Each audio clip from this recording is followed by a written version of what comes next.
Hello everyone. We'll be back in Journal 2 and we'll go over Chapter 11, Part 3. Become as a child.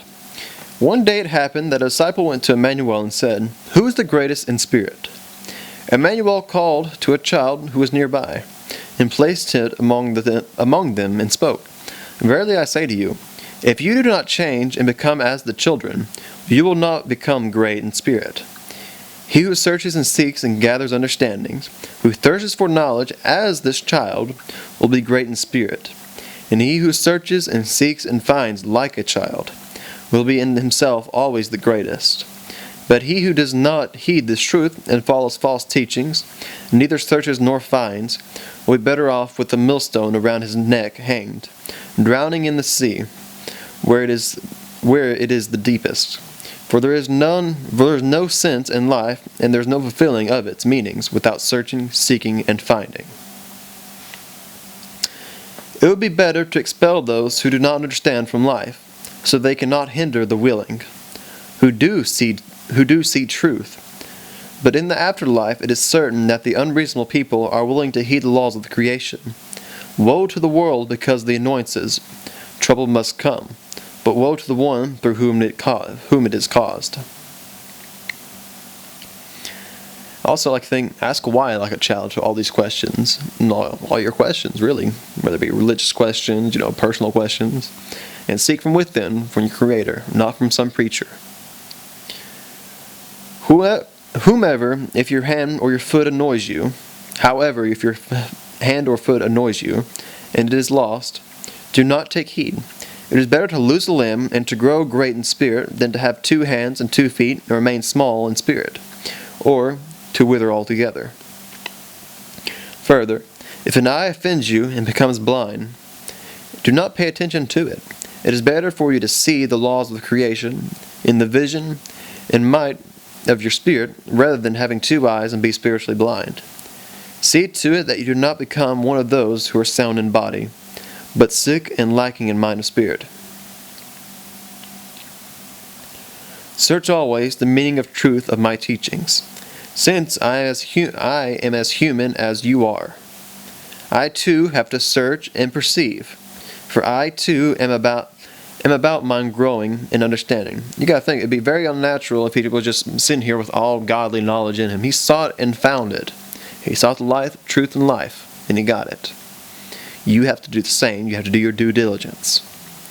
However, since I am human like you and have gathered my knowledge, so are you capable of learning, searching, perceiving, and knowing. Through this you follow the laws of the creation, and through this you will know that you too can reach thy perfection. For I am come forth that you might know of the path and truth. He was the way shower. And if you're a so-called Christian, you want to be Christ-like. You want to be like Him. You follow the laws.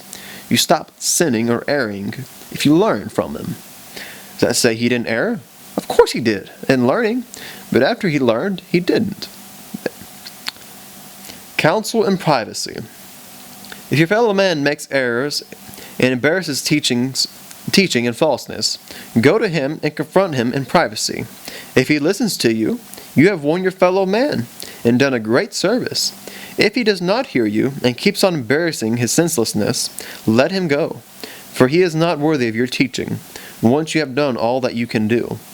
However, come to your own knowledge that which you proclaim is an actual fact, truth, and not of thy own perception of a personal opinion. It is better to allow an unreasonable person to walk on the path of misery than bring confusion to one's own spirit. Therefore, take great caution that you be absolute in your truth, and not tainted by falseness to any manner of degree, aka a belief and not knowing. Verily I say to you, the heavens will fall down before an unreasonable person could be taught reason. Therefore, be aware of same, for acceptance of truth comes from just logic and clarity of reason. Sow the seeds of truth and wisdom on fertile soil, where they can be germinated and grow, for only germinated seeds and sturdy plants will bring forth great fruit.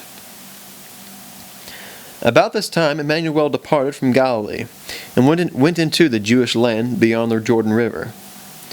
Many people followed him there also, and he healed those who came to him in request of help. Pharisees and divorce. The Pharisees also came to him, taunted him, and said, "Is it right for a man to divorce his wife for any cause?" Emmanuel answered and said, "Verily I say to you, stars would fall from heaven before divorce is permissible. Because, for the sake of marriage, does a person leave his father and mother, and stay with his spouse. And they will become one flesh and one blood," aka have a child. "And they are no longer two, but as one in flesh and in blood. And that is theirs, their creation. And from that oneness can they bring forth offspring, which again are one flesh and one blood, of their father and their mother combined. What therefore has been joined together, let no man put asunder. For it is against the laws of nature that the child can be properly nurtured. It is against the laws of nature that the child can be properly nurtured and grow in truth, and strengthened as one within the unit of one." Then they retorted, why then did Moses command that a letter of separation be issued in a case of divorce? He spoke to them, "Moses gave you permission to divorce because of the hardness of your own hearts, and the dominion over you. But it has not been so since the beginning of the human races. For in this instance Moses did break the law. But I say to you that whoever divorces, except if it be for adultery and fornication, or for other errors made by the other, is breaking a marriage." Then the disciples inquired of him, "If that is the way it is between a person and his spouse, it is not good to marry." But he responded wearily to them, "Not everyone understands this word, save those to whom it is given. For some do not enter a marriage, because from the time of their birth they are united or unsuited for marriage. Some do not enter a marriage because other people have made them unsuited for it. And others again do not enter marriage because they renounce marriage for the sake of spiritual power.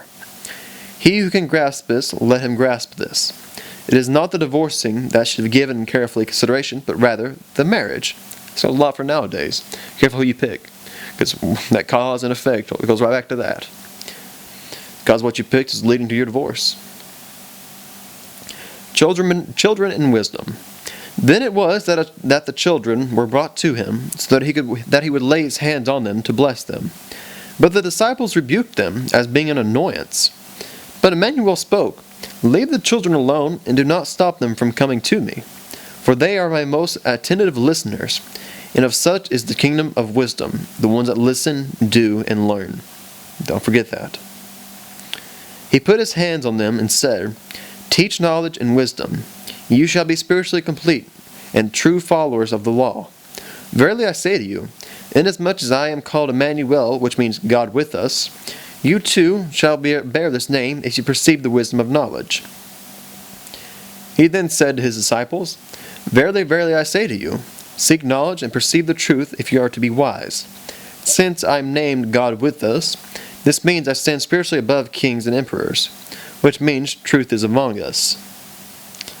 Thus I am the king of wisdom among the human races, as God is the king of wisdom among the sons of heaven, which are the creators of the three human races.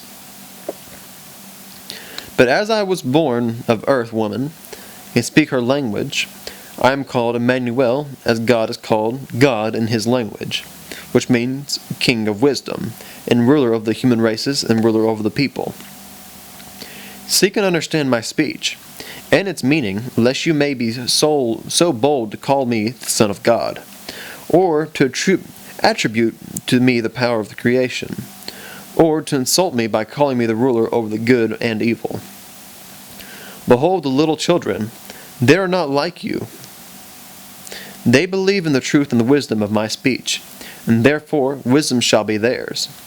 So why do you push them away?" Then he gently placed his hands upon them, and they departed the place. What's in it for us? As they were walking, Peter said to him, "Behold, we have forsaken all to follow you, and what shall we get for that?" Emmanuel spoke to them, "Verily I say to you, you who follow me, some of you will embrace the wisdom of my teaching, so you'll be spiritually great in the incarnations to come. But some of you will not perceive the wisdom of my teaching, and will spread false teachings about me in the times to come. But those shall have a difficult time finding the truth in their coming incarnation. But you must come into thy truth and wisdom in the conclusion if you are to gain thy spiritual perfection. And thus it will be among the human races from east to west, and from north to south. My teachings will be wrought to many, but they will not perceive it.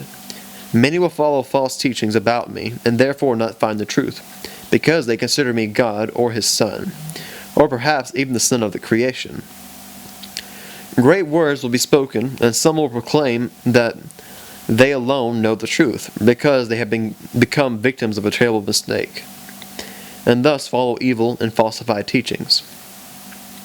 Many will be the first among human races, because they will think humanly in their false teachings. But they will be last in the spiritual kingdom, or spiritual knowledge, and very small indeed. In wisdom will only be where their knowledge about wisdom bears fruit, and follows and respects the laws of the creation in truth. I, Sananda, do place my seal upon these words. So be it, and Salah. I am that I am. I am Sananda. Salu, Salu, Salu. That's the end of chapter 11.